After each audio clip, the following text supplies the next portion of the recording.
Hello， 大家好，我是议员。在昨天有观众投稿了，他发了这张图片给我，这个也是我今天所要讲的东西，隐藏的公告。这个更新将会在 1.0.80 版本更新，也就是我们这一次复活节的活动会更新。这个更新是先锋体验版，但是不是地图的先锋体验版，而是操作方面的先锋体验版。官方会增加一个功能叫攻击行军，在增加这个功能之后，可以用更快更简单的方式，可以在敌人前面杀出重围。下面就介绍到底是怎样操作的。在设置界面那边可以开启攻击行军，就有一点类似像我们现在打仗的时候可以原地驻扎的概念。开启时，当你点击地面上空地的时候，就会看到攻击行军的按钮。当这些部队被受命要攻击行军的时候，他们就会前往目的地。这个你们可以理解为我们把部队拉去某一个地方，只是这个增加多一个攻击而已。那我个人推测的想法应该是这样子的，像我们现在画面上点击空地是看到这个画面，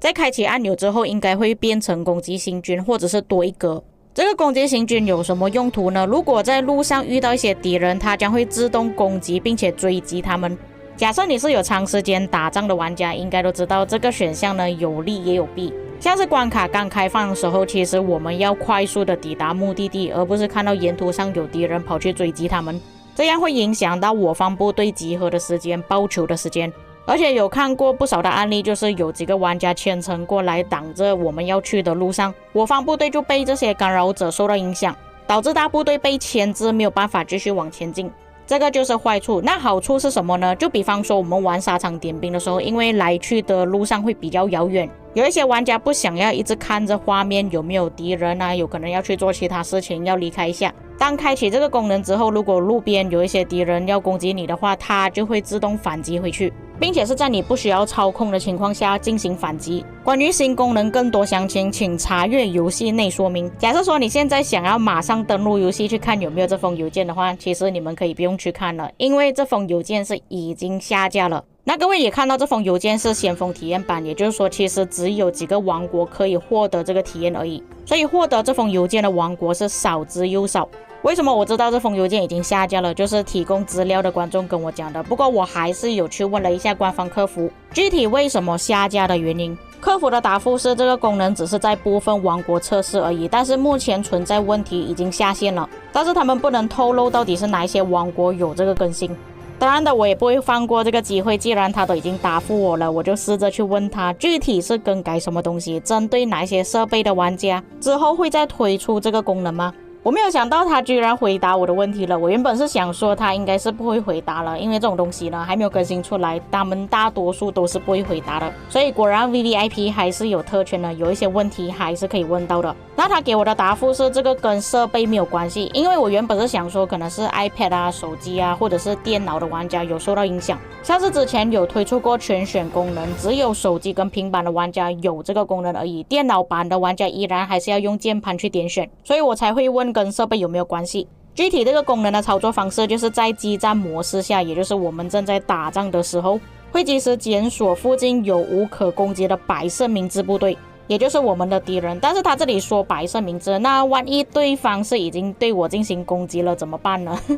他对我进行攻击之后，他的名字会变成红色嘞。刚刚说的情况就是属于主动攻击的情况，也有自动还手的情况。在激战模式下，如果对方的部队消失，比方说库脸回家、进建筑物或者是农田、进集结或拉脱，所谓的拉脱就是他们打仗，但是那个报告已经跳出来了，断了怒气，会自动返回行军线上。过程中如果被打了会还手。OK， 也就等于说，如果你点了那个目的地，你要从 A 点走到 B 点的话，但是途中在 C 点的时候有敌人跑出来，在对方是已经断怒气、撤退、库脸回家的情况下，你的部队没有东西可以打的时候，他就会走回原本的路线，也就是说继续往 B 点的方向走过去，会有一小段的追击距离，如果是超过那个距离，就会自动把你的部队给拉回来。当你的部队被拉脱之后，也就是断掉怒气，报告已经弹出来，就会回到原本的行军路线，直到终点激战模式结束。所以如果根据官方的中文版翻译，这个东西呢应该是叫激战模式，而不是我们那个什么攻击行军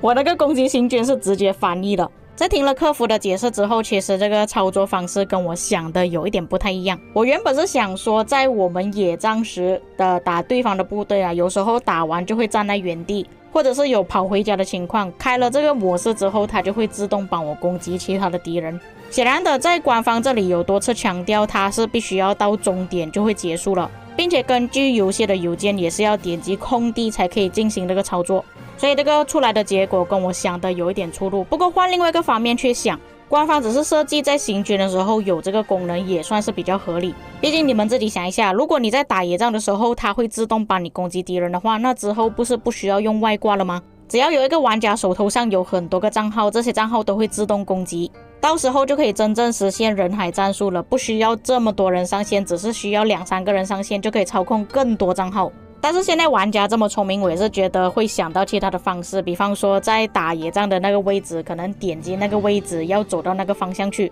然后你的部队还没有走到那个终点之前，绕过这个方向，里面是有很多敌人，它就会在里面自动攻击其他的敌人。我是认为会发生这样子的情况啦，不确定是不是因为这个原因，所以官方就下架了这个功能。因为如果真的可以这样子操作的话，你只是需要开很多个账号，全部点选同一个目的地，走到那个方向去，全部自动攻击，这样子也是很可怕的。至于各位觉得增加这个功能是好事还是坏事呢？我觉得增加这个功能之后，问题可能会比较多，玩家可以想出更多作弊的方法。不过在刚刚我有问过他们会不会重新上线嘛，显然他这里是没有回答我的问题的。或许他们也不能确定到底会不会重新上架，问题可能太多了。比起他们增加激战模式，我更希望他们可以增加之前我有提议过的方法，可以更加改进玩家的战斗体验，其中包括原点模式的时候，如果你是以下面打上面的话，你的统帅头像其实会挡着你的画面，让你没有办法看到敌人在哪里。我之前给过的方案就是直接把我们那个点点变成统帅的头，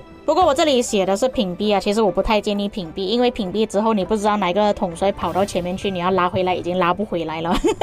另外一个就是怒气的问题，可以在我们统帅的头像边框那边可以看到怒气值，或者是可以直接在右手边的统帅栏增加一个蓝色的进度条，看到怒气还有多少。我问他们有没有这方面的打算，他是说有，正在考虑修改。那根据他的回复，或许官方策划是已经知道了我们的诉求，但是会不会去更改啊，这个我就不知道了，因为有时候客服回答的都是那种罐头回答，复制粘贴而已，未必他们真的有听到去改动。我反而比较好奇到底是哪一些玩家跟他们说要这个激战模式的。比较起激战模式，我所建议的方案还更好吧，可以提升玩家的战斗体验，并且我给出的提议可能问题会比较少，不会有作弊的问题。反而这个激战模式还没有出现就已经有问题了，而且可以作弊。以上就是关于激战模式的隐藏公告，至于各位有什么看法，可以在评论区给我知道。我们下个影片再见。